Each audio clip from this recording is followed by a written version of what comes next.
Alright, Astrology subscribers, here we are back for another video in the Nakshatra series. So, if you're new to this, what is a Nakshatra in Vedic and Western astrology? A Nakshatra is effectively 1 day's worth of lunar movement throughout the ecliptic. And if you're into astrology, you're probably aware of sun signs. You might be aware of moon signs, ascendant. You might be aware of the other planets. You might even, if you're really aware, be aware of house placements. Nakshatras go far beyond that, and they are essentially a way to assign a co-ruler to every 13 and a third of a degree point. There's 27 of them. They're measured by the moon moving.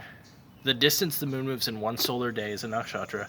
They are 13 and a third degree. If you multiply that by 27, you get 360, which means there's 27 nakshatras. They each have a co-ruler, in the same way that like Scorpio or Aquarius or Pisces has a co-ruler, or several co-rulers in the case of Scorpio and Aquarius.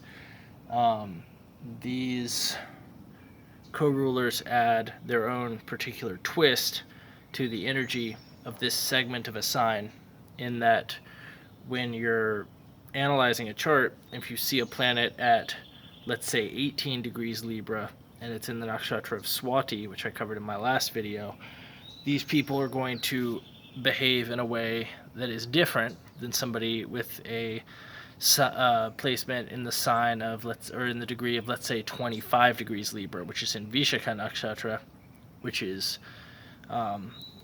co-ruled by Jupiter, which is exactly what we're going to talk about today, which is Vishaka Nakshatra. So this nakshatra is an air nakshatra. It's primarily in the sign of Libra, but it pokes a little bit into Scorpio.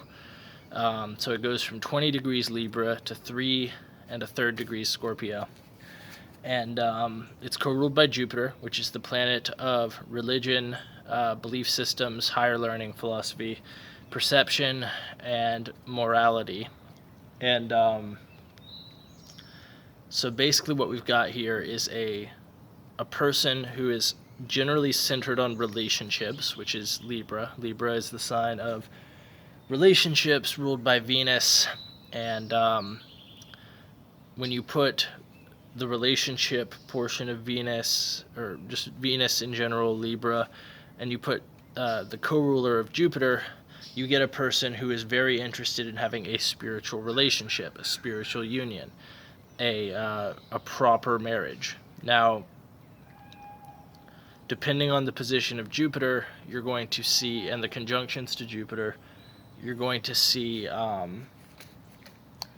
the nature of this marriage. So, for instance, if Jupiter is conjunct Mars or Saturn, this person is going to have to probably fight or work a little bit more for their spiritual perfect union. If you see Jupiter in conjunction with Sun, this person is going to have their ego play a big part in this spiritual union. If you see Jupiter conjunct one of the nodes, this person is going to have a very eccentric spiritual union. So, for instance, if you have somebody like Charlie Sheen with a North Node Jupiter conjunction, and they have a planet in the sign of Vishaka, they're going to have very eccentric relationships, very eccentric marriage, but it's still going to be spiritually centered. Whereas somebody with like a planet in the nakshatra of Swati or Chitra in the Libra portion, they're not necessarily going to be as worried about spirituality in terms of and morality in terms of their marriage or union. Somebody with Swati is going to bounce from partner to partner before eventually settling after they mature. But somebody with the planets in the nakshatra of Vishaka has already essentially matured past that partner hopping, learning from experience phase that mid-degree Libras might be prone to going through, and or usually prone to going through. And this person is going to be interested in doing their relationship right with God, right with morality, whatever version of that you subscribe to, right with Allah, right with Brahman, right with Jesus. It doesn't really matter. Astrology is one of those things that pans all religions. Whatever you regard as your highest value, even if that's just doing things in a way that you feel to be the best way for you personally, and you don't need some religious figure telling you how to do your marriage. Most people with planets in Vishaka Nakshatra tend to have some sort of religious belief, but it doesn't have to be mainstream. That's just what it usually is. So, this being said, that is the way this planet or this energy manifests in the sign of Libra, and 20 degrees to 30 degrees Libra. Now, in the sign of Scorpio, 0 to 3 1/3 degrees Scorpio, this person becomes much more focused on the longevity of their commitments. So, because Scorpio is about the quality of your relationships, because it's second from Libra.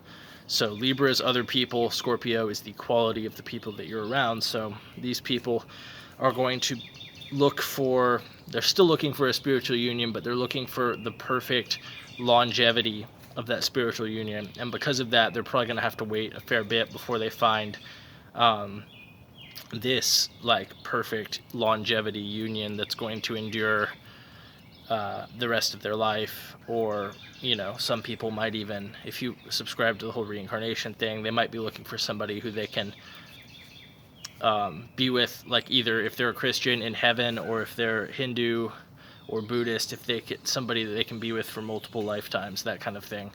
And that kind of is what the Scorpio energy of this brings out, is like somebody who craves permanence and longevity and security in their emotional partner and spiritual partner, as opposed to somebody in the sign of Libra who's more materially focused on their marriage but is still looking for that perfect spiritual union. So that is the nakshatra of Vishaka, and next I'm going to be doing the nakshatra of Anuradha, which is in Scorpio. So if you have planets in mid-degree Scorpio, tune in next time, and it'll help you understand yourself, others, the world around you, and how to behave. And that's what I always shoot for. So, all right, I will talk to you guys next time.